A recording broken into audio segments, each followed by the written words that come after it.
Cristiano Ronaldo provoque la colère de ses voisins. Kylian Mbappé a renoncé à 80 millions d'euros au Paris Saint-Germain. Bonsoir à vous, chers amis téléspectateurs d'Afrique Sport, et bienvenue dans votre journal du soir, le récapitulatif des informations sportives de la journée. Mais avant de débuter, abonnez-vous sur cette chaîne pour ne rien rater de l'actualité. N'oubliez pas d'activer la cloche de notification. Chers amis, nous allons débuter ce tour de l'actualité avec le Maroc qui s'impose face à l'Indonésie et termine premier de son groupe, match comptant pour la Coupe du Monde U17. Deuxième avant cette journée est obligé de faire au moins un nul pour assurer la qualification. Le Maroc fait mieux face aux pays organisateurs. Les moins de 17 ans marocains ont assuré la victoire et ont réussi à prendre la première place du groupe après une victoire face au Panama puis une défaite face à l'Équateur. Le Maroc s'est repris ce jeudi face aux pays organisateurs. Les jeunes Marocains ont carrément enregistré une belle victoire et décrochent la qualification en huitième de finale. Après cela, nous allons parler du Gabon. Avec l'absence de Pierre-Emerick Aubameyang, le sélectionneur a fait des révélations. Aubameyang n'est pas dans la liste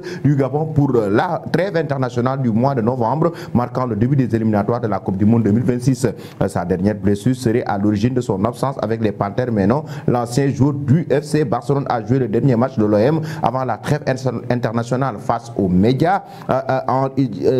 Thierry Mayouma, le sélectionneur du Gabon, n'a pas échappé aux questions sur le capitaine des Panthères. Pourquoi est-il absent dans la liste? Le technicien a répondu en faisant des révélations. Quand il s'est lancé dans le football, je n'étais pas là, et quand il décidera de mettre fin à sa carrière, je lui empêcherai pas. Qu'est-ce qui se passe entre Aubameyang et la fédération gabonaise? Vous donnez vos avis en commentaire. Nous allons maintenant parler d'Eduardo Camavinga. Une mauvaise nouvelle après sa blessure mercredi à l'entraînement de l'équipe de France. Le joueur français Eduardo Camavinga est retourné à Madrid pour y subir de nouveaux examens médicaux. Mais les premières nouvelles ne sont pas du tout bonnes, ni pour le joueur ni pour le club merengue. Et Camavinga pourrait manquer plusieurs mois de compétition selon les informations de Marca et Relevo. Camavinga ne devrait pas retrouver les terrains de football cette année. Le milieu de terrain français devrait s'absenter pendant 6 semaines. De son côté, le Real Madrid n'est pas si optimiste et a fixé la récupération du jour à 8 semaines. Camavinga devra subir une nouvelle IRM pour évoluer la blessure. Si l'absence pour 8 semaines,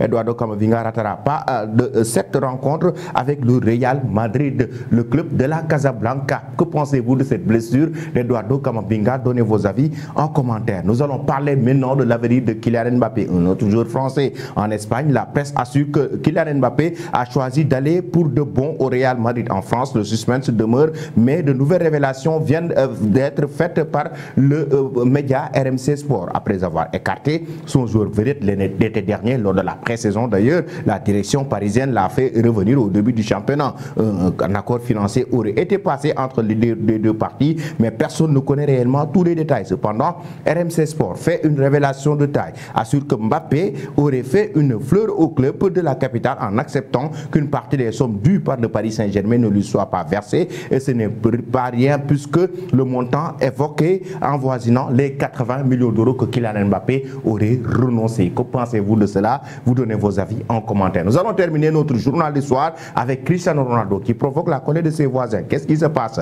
Comme le rapporte le journal Marca, le site est situé à Cascais, à 20 minutes de l'ouest de Lisbonne. C'est une maison que Cristiano Ronaldo construit à Lisbonne et sa valeur est estimée à 22 millions d'euros.